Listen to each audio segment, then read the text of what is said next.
Hello everybody, this is Tyler here once again from the Character Workshop. Welcome to the first episode of A Came From England for 2026.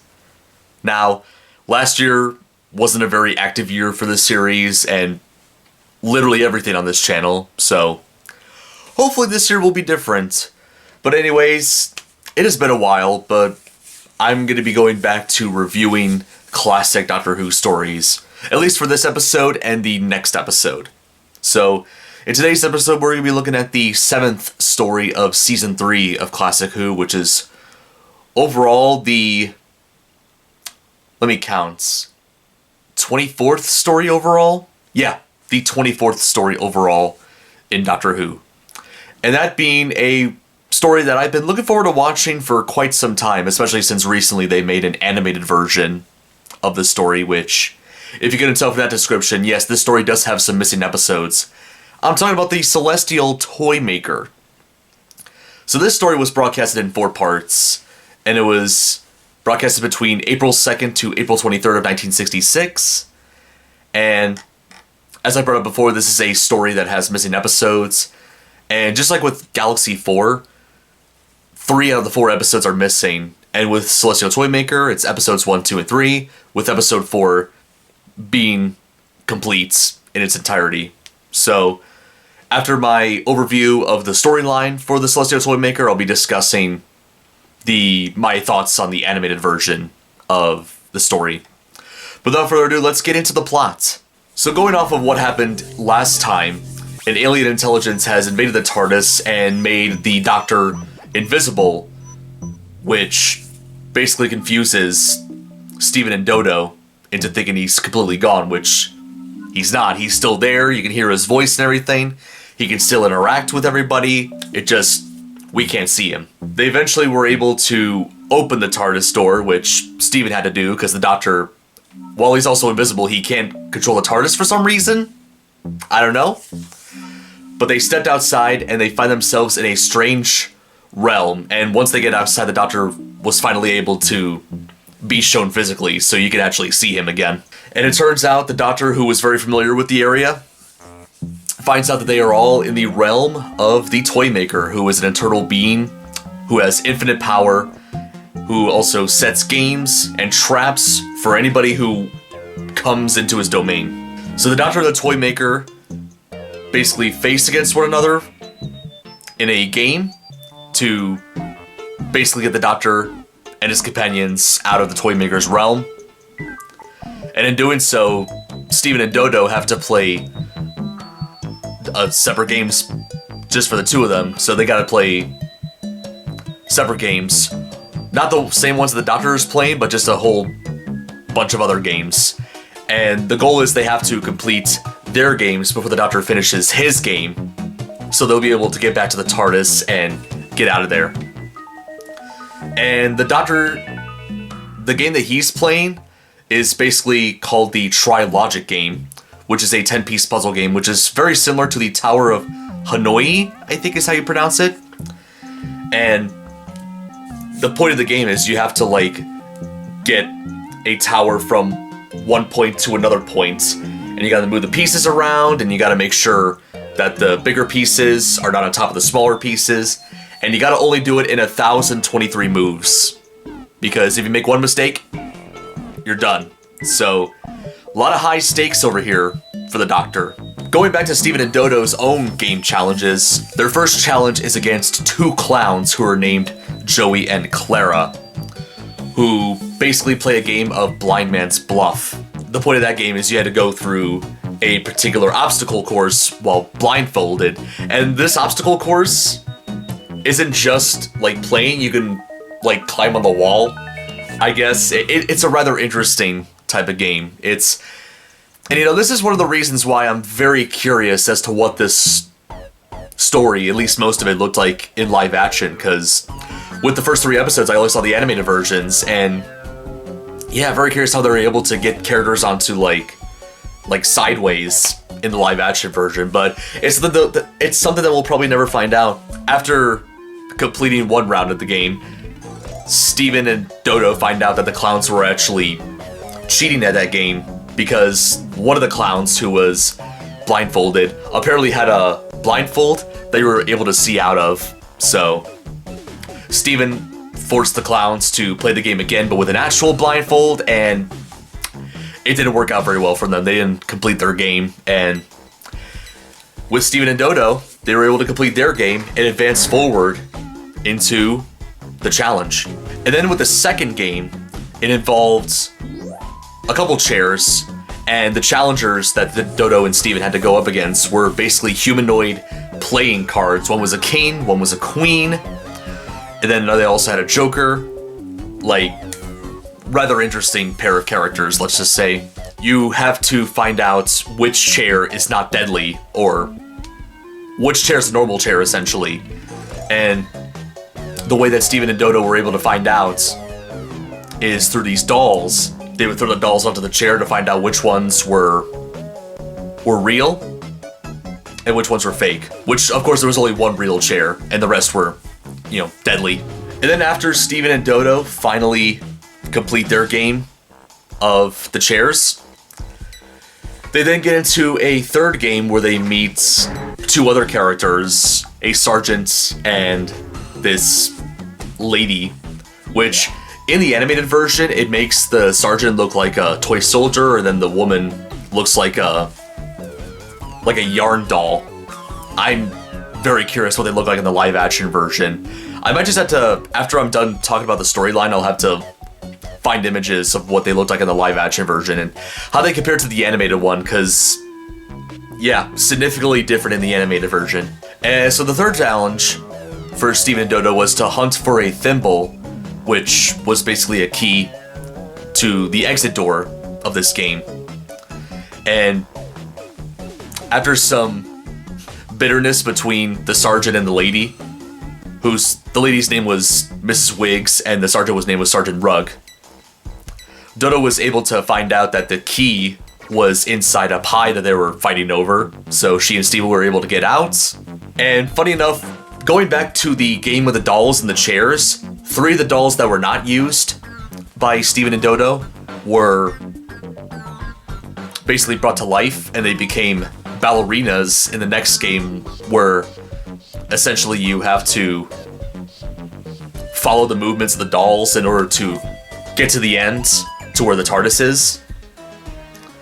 But of course, when they get to the TARDIS, like the past couple times, it ends up being fake.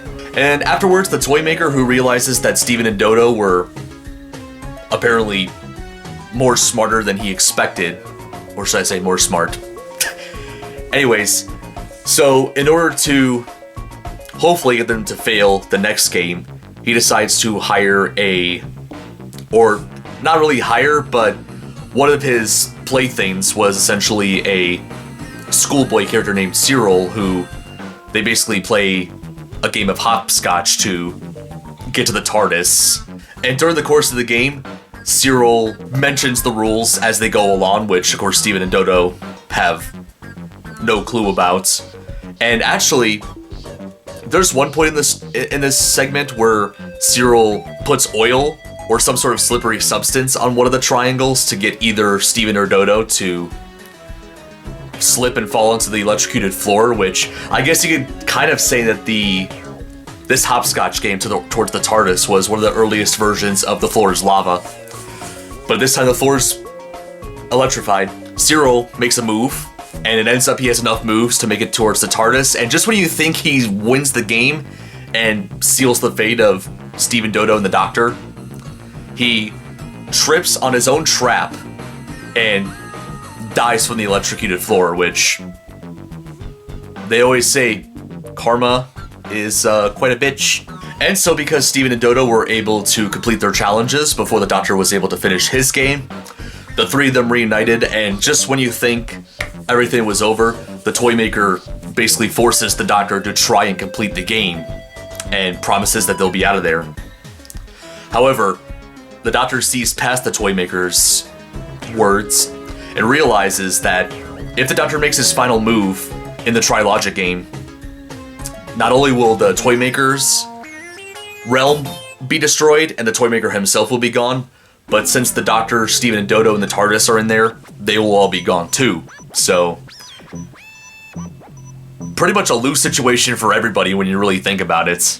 as a clever way to get out of the situation, the Doctor basically orders the last piece to move while using the Toymaker's voice. Like, he was able to imitate the Toymaker's voice in order for the move to happen, while him and the others were inside the TARDIS, which allowed them to exit the Toymaker's realm while the Toymaker's realm is destroyed. Even though it may seem like the Doctor and his companions finished that game, the Doctor points out that the Toymaker is immortal and is incapable of being destroyed. Like, yeah, you destroyed one world of his, but he'll eventually create another one, and the Doctor points out that he assumes he and the Toymaker will eventually meet again at some point. But then just before the story ends, Dodo hands the Doctor a sweet that they got from Cyril while they were playing the hopscotch game. And the Doctor actually puts one in his mouth and immediately yells in pain. And then the story stops right there. And I'm like, huh, that's a rather interesting way to conclude a story with another cliffhanger into the next story.